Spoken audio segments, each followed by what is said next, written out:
Good morning 10th Hindi medium के student.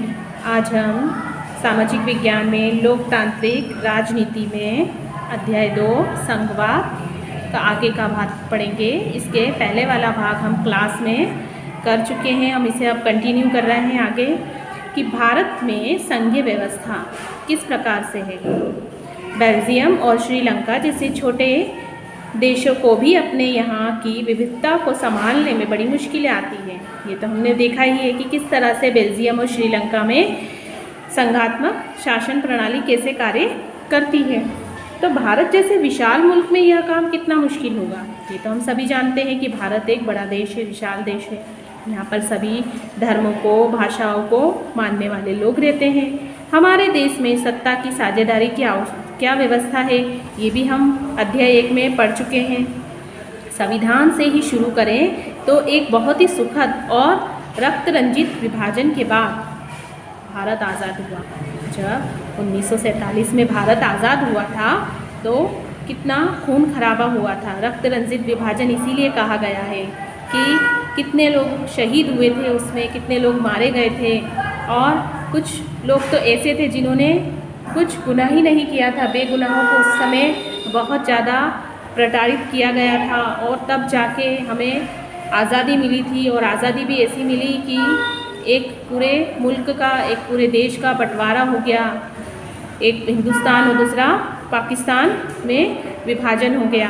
तो आज़ादी के कुछ समय बाद ही अनेक स्वतंत्र रजवाड़े भारत में विलीन हो गए।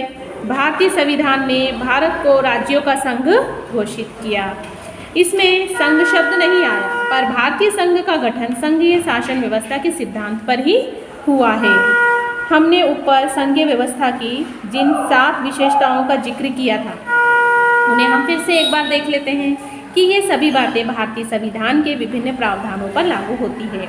संविधान ने मौलिक रूप से 2 स्तरीय शासन व्यवस्था का प्रावधान किया था, संघ सरकार और राज्य सरकार। केंद्र सरकार को पूरे भारतीय संघ का प्रतिनिधित्व करना था। बाद में पंचायतें और नगर पालिकाओं के रूप में संघीय शासन का एक तीसरा स्तर भी जोड़ दिया गया। हमने क्या पढ़ा था कि एक तो संघ शासन है और दूसरा प्रांतीय, यानी एक राज्य की सरकार है और दूसरी संघ की सरकार है। अब इसमें जो तीसरा स्तर जोड़ा गया वो क्या आता है, एक तो पंचायतें और नगर पालिकाएँ।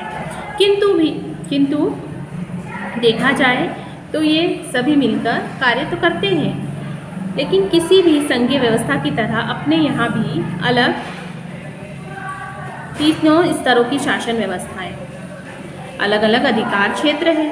संविधान में स्पष्ट है रूप से कि केंद्र और राज्य सरकारों के बीच विधायी अधिकारों को 3 हिस्सों में बांटा गया है। ये सूचियाँ क्या है, तो पहली सूची के अंतर्गत क्या आता है, संघ सूची, दूसरी राज्य, तीसरी समवर्ती सूची। 3 सूचियों में बांटा गया है। वो 3 सूची कौन कौन सी है, संघ सूची, राज्य सूची और समवर्ती सूची।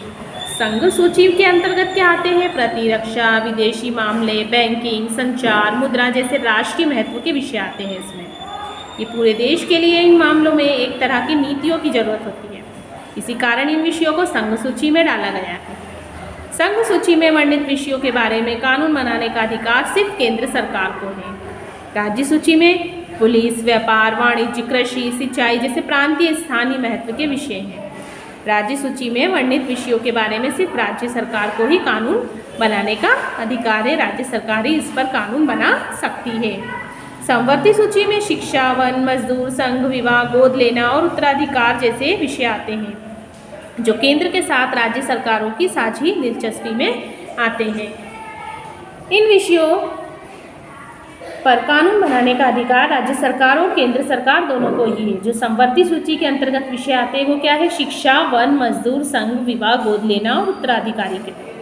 लेकिन जो केंद्र के साथ राज्य सरकारों की साझी दिलचस्पी में आते हैं तो इस विषय पर क्या होते हैं, दोनों को कानून बनाने का अधिकार है। लेकिन जब दोनों के कानूनों में टकराव हो तो केंद्र सरकार द्वारा ही कानून मान्य होता है। अगर कोई कानून ऐसा बना दिया गया है जिसमें दोनों को बोलने का अधिकार है और दोनों में बीच में उस अधिकार को लेकर टकराव हो रहा है, तो फिर अधिकार किसका हो जाएगा, माना जाएगा, सर्वमान्य जो अधिकार है वो केंद्र सरकार का ही माना जाएगा। यह एक सवाल ये उठता है कि जो विषय इनमें से किसी सूची में नहीं आते उनका क्या होता है? तो फिर कंप्यूटर सॉफ्टवेयर जैसे विषय किसके अधिकार के क्षेत्र में आते हैं? तो बाकी बचे जो विषय है वो सब किसके अधिकार के विषय में आते हैं? केंद्र सरकार के। हमने ऊपर सबको साथ लेकर चलने की नीति मानकर बनी अधिकतर बड़ी संघीय व्यवस्थाओं के साथ ही इकाइयों के बराबर अधिकार हमें नहीं मिल पाते कई बार। तो भारतीय संघ के सारे राज्यों को बराबर अधिकार भी नहीं है। कुछ राज्यों को विशेष दर्जा प्राप्त है, जैसे असम, नागालैंड, अरुणाचल प्रदेश, मिजोरम अपने एक विशिष्ट सामाजिक और ऐतिहासिक परिस्थितियों के कारण भारत के संविधान के कुछ प्रावधान जो अनुच्छेद 371 के तहत विशेष शक्तियों का लाभ उठाते हैं, और ये विशेष शक्तियाँ विदेशी लोगों, उनकी संस्कृति, सरकारी सेवाओं में अधिमान्य रोजगार की भूमि अधिकारों के संरक्षण के संबंधों में स्पष्ट रूप से उपयोगी भी हैं।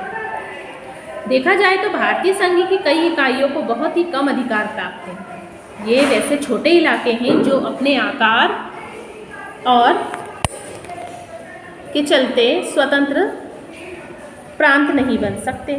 इन्हें किसी मौजूदा प्रांत में विलीन करना ही संभव नहीं है। जैसे चंडीगढ़ और लक्षद्वीप की बात की जाए तो देश की राजधानी दिल्ली जैसे इलाके इसी कोटि में आते हैं। इन्हें केंद्र शासित प्रदेश भी कहा जा सकता है। इन क्षेत्रों को राज्यों वाले अधिकार नहीं है। इन इलाकों का शासन चलाने का अधिकार मात्र किसको है? केवल केंद्र सरकार। केंद्र और राज्य सरकारों के बीच सत्ता का यह बंटवारा हमारे संविधान की बुनियादी बात है। अधिकारों के इस बंटवारे में बदलाव करना आसान नहीं है। अकेले संसद एक व्यवस्था में बदलाव नहीं कर सकती। ऐसे किसी भी बदलाव को पहले संसद के दोनों सदनों में 2/3 बहुमत से मंजूर किया जाना होता है। फिर कम से कम आधे राज्यों की विधानसभाओं से उसे मंजूर करवाना होता है। संवैधानिक प्रावधानों और कानूनों के क्रियान्वयन की देखरेख में न्यायपालिका महत्वपूर्ण भूमिका निभाती है। शक्तियों के बंटवारे के संबंध में कोई विवाद होने की हालत में फैसला उच्च न्यायालय और सर्वोच्च न्यायालय में ही होता है। सरकार चलाने और अपनी जिम्मेदारियों का निर्वाह करने के लिए जरूरी राजस्व की उगाही के संबंध में केंद्र और राज्य सरकारों को कर लगाने और संसाधन जमा करने के अधिकार भी प्राप्त है। अब देखेंगे संघीय व्यवस्था कैसे चलती है। तो संघीय व्यवस्था के कारगर कामकाज के लिए संविधान प्रावधान जरूरी है, पर इनका ही पर्याप्त नहीं है। अगर भारत में संघीय शासन व्यवस्था कारगर हुई है तो इसका कारण सिर्फ संवैधानिक प्रावधानों भर का है होना चाहिए। भारत में संघीय व्यवस्था की सफलता का मुख्य श्रेय यहाँ की लोकतांत्रिक राजनीति के चरित्र को देना होगा, और इसी के आधार पर संघवाद की भावना भी है। तो विविधता का आदर और संघ साथ रहने की इच्छा का हमारे देश के साझा आदर्श के रूप में स्थापित होना सुनिश्चित हुआ है। तो आइए कुछ प्रमुख बातों पर गौर करें जिनसे पता चलेगा कि यह काम किस तरह हो पाया है। तो ये जो बातें हैं ये हम अगली जो कक्षा लगेगी हमारी उसमें पढ़ेंगे। यहाँ तक इस वीडियो को देखकर आपको ये लेसन पढ़ना है।